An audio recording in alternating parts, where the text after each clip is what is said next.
सो hello बच्चों, welcome back to my channel. आज हम लोग पढ़ने वाले हैं रीनीट का सबसे इम्पॉर्टेंट टॉपिक जेल इलेक्ट्रोफोरेसिस। पिछले साल इससे 2 क्वेश्चन इसी टॉपिक से आए हुए थे, सो हम देखते हैं।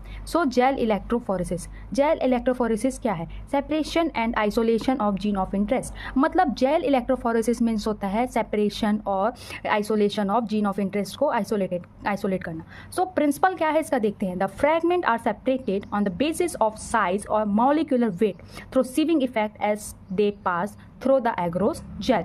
मतलब जो फ्रेगमेंट है, जो हम लोग सेपरेट किए रहते हैं, आइसोलेट किए रहते हैं, वो फ्रेगमेंट को हम लोग उसके मॉलिक्यूलर बेस और साइज के हिसाब से उसको सीविंग इफेक्ट से एग्रोस जेल से पास करा के उसके फ्रेगमेंट को जीन ऑफ इंटरेस्ट को आइसोलेट करते हैं। नोट क्या क्या है इसमें हम लोग पढ़ लेते हैं एक बार। Agarose is obtained from seaweeds is use here for the separation. अब एग्रोस जेल यहाँ पर क्यों यूज किया जा रहा है, ये कहाँ से ऑब्टेन होता है, यहाँ पर ये बताया गया है। एग्रोस जेल सीवीड से ऑब्टेन होता है और यहाँ पर इसका यूज़ किस चीज़ के लिए होता है? सेपरेशन के लिए इसका यूज़ किया जाता है यहाँ पर।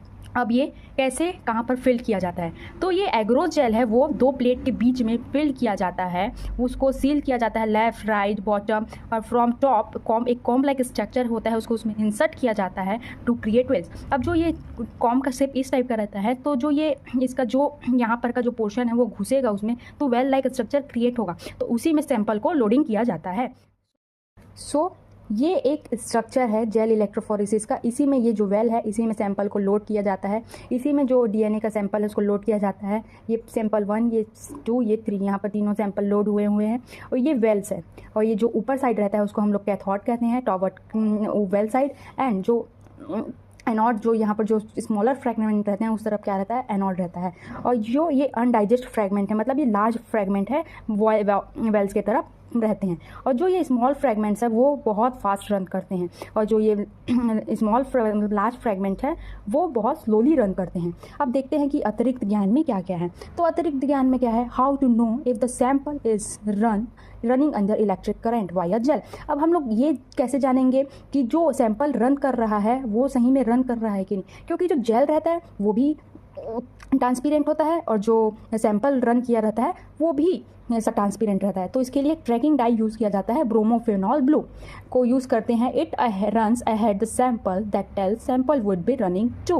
अब जो ये ब्रोमोफेनॉल ब्लू है उसको यूज़ किया जाता है, उससे पता लगा सकते हैं कि जो सैंपल उसको हम लोग रन कराने के लिए उसमें डाले हैं वो सही में रन कर रहा है कि नहीं। अब जो to visual DNA staining ethidium bromide is use. अब डीएनए को स्टेन करने के लिए एक इथिडियम ब्रोमाइड का स्टेनिंग आता है, उसको हम लोग यूज़ करते हैं। वो ब्राइट ऑरेंज बैंड देता है, कलर बैंड देता है, किसके अंडर? यूवी लाइट के under. Finally the gel piece with the gene of interest is cut and DNA is separated. This step is called evolution. मतलब इस सब प्रोसेस के बाद जो डीएनए फ्रेगमेंट है वो सेपरेट हो जाता है, उसको हम लोग कट करते हैं, उस प्रोसेस को कहा जाता है इल्यूशन। अब डीएनए निगेटिव चार्ज होता है, रन टॉवर्ड एनोड। जो डीएनए होता है वो निगेटिव चार्ज होता है और एनोड